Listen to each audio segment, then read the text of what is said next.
Grand Lake. My snowmobile is just going to be a pittance compared to what I'm going to take. $50,000 increments.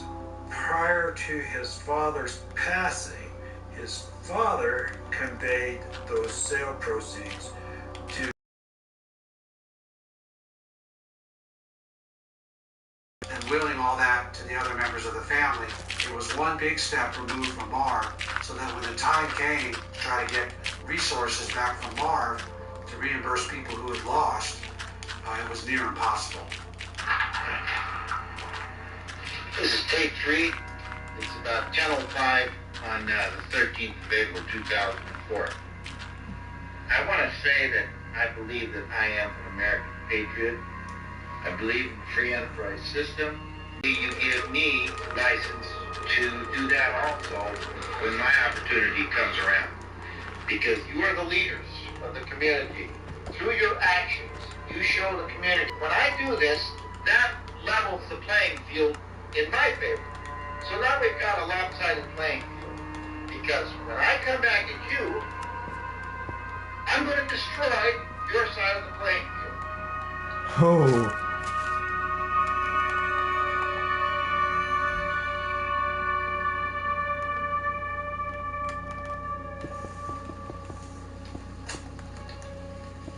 He wanted everybody to hear what he felt about what happened to him, but I won't even listen to him.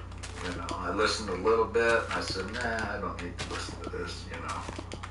He told me in his roundabout way through life, you know. Let's go. He ain't gonna let people. Lonely man. He was just spent too much time alone. That's what I put it off to. He spent too much time in the hot tub alone.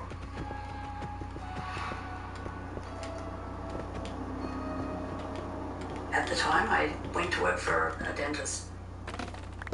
We ended up doing a crown prep on Marv, and he was to come back that actual Friday and seek the permanent crown.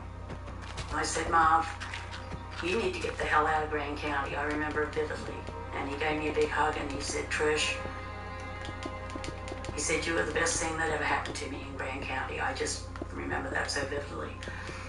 And, you know, he was going to do this thing 3 weeks later. He already had a plan, you know. It's so nuts to think about that.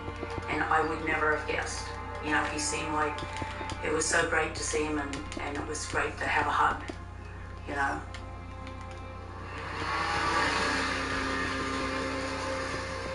Alex Nolan and Marv a month before it happened. Early May on Vail Pass. Just he and I. We had plans of going again in June just to say we did it. Well, these are future plans. He wasn't done. Then he spent a couple weeks in Florida with some friends. He talked about it on the way to Vail. He said they were going to get what's coming to him.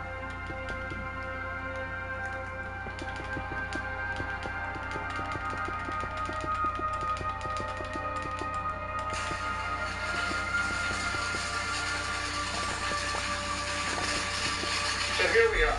Land and peace is what I am about. When you visit evil upon someone, be assured it will revisit you. The Thompsons are guilty. The Dochefs are guilty. The Granby Town Board is guilty. The Granby Planning Commission is guilty. It took all of you 10 years to get me. You got me, no doubt about it. I got screwed big time. Enough is enough. I have been beaten to a point where I'm not going to take it anymore. But I don't think that's what God had planned for me. And He expects me to do something to those who kept me now from getting what I deserve. God's will be done through me.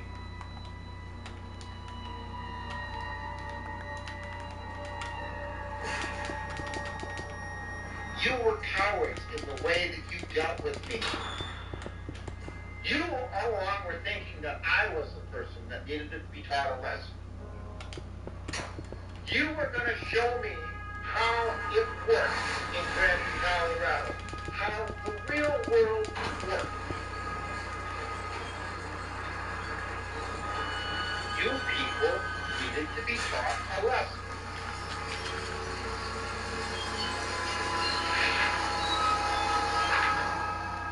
June 4, 2004.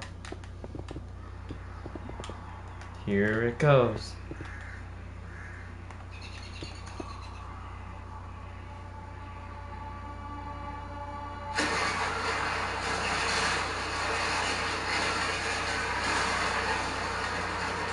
The fact that they got like reenactments of this live action is awesome.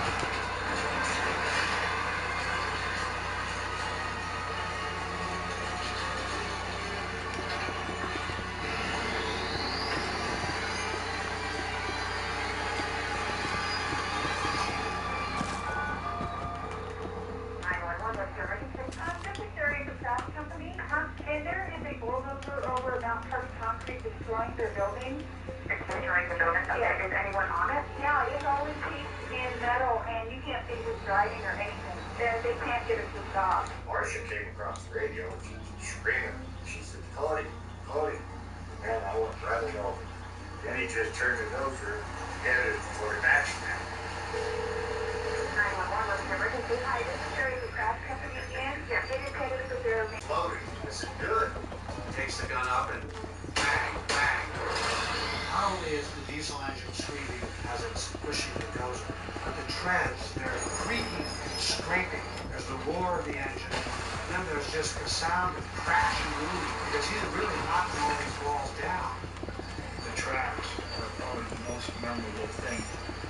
Our goal was to get the heaviest thing we could pack by hand, because if you can get tangled up in some steel, you're going to stop that track. We got a big piece of angle iron off of Cody Dutchess steel rack. It was probably ½ inch diameter, so it was really heavy. Our intention was to try to launch that into the tracks and get it tangled up so it would break the tracks. That didn't work. Nope. It didn't work, did it?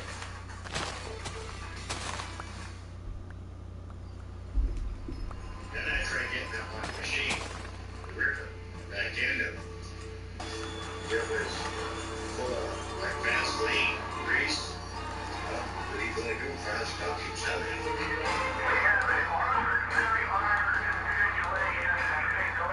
When I come to there's an armored bulldozer trained on the building. There are several deputies en route. The time of the call, which was about 2:15 in the afternoon, I was approximately a mile away. I pulled up and stopped my car, and there's a bulldozer that doesn't completely Beep, beep. look like a bulldozer anymore.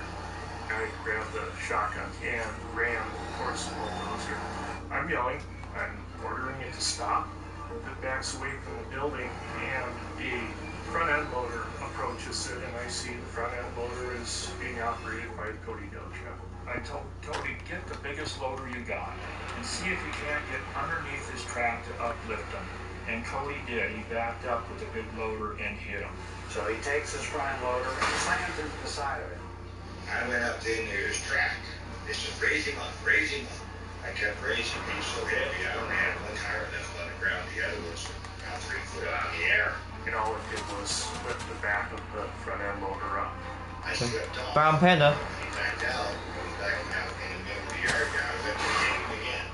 When I hit him, he said my wheels were off the ground. Hard enough, and I think that's when Marv started letting out the rounds. Marv had a .50 caliber rifle pointed out the back. He shot numerous rounds into Cody's bucket. Dude. All I could see is dust coming out of the bucket. Luckily, all the rounds hit the bucket. Cody figures out where he is, and he's not hit. He's okay, and he backs up, and he thinks, what am I going to do now? Shortly after that, Cody realized that was too much. He was done. That's when the officers started surrounding the place. And I transitioned from a shotgun to an M4 rifle. And about that time, I was joined by a state trooper, Dave Patura. At first, Cody speculated that there's not a human being in there. It's being run by radio controls. I said, it's Marv Edgar. They said, how do you know it's EGAR? I said, I know it is. I said, I don't think nobody's in that building. I said, I think it's radio control. He's got to be on one of these hills around here someplace. The dozer's continuing its damage, just going in and out of the building, slamming into this huge concrete batch plant, essentially knocking down all the side walls, just destroying it. Well, at this point, there's more police on the scene.